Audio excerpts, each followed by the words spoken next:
Hi everyone, in front of me I've got a DOOGEE Note 56 Pro, and let me share with you how to reset camera preferences on this device.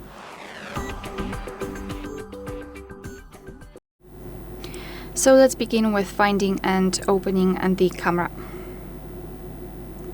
app.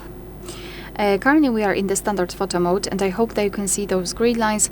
I've applied them before I've started recording because I'd like to share with you a visual evidence that the reset option will work, so they should disappear after resetting.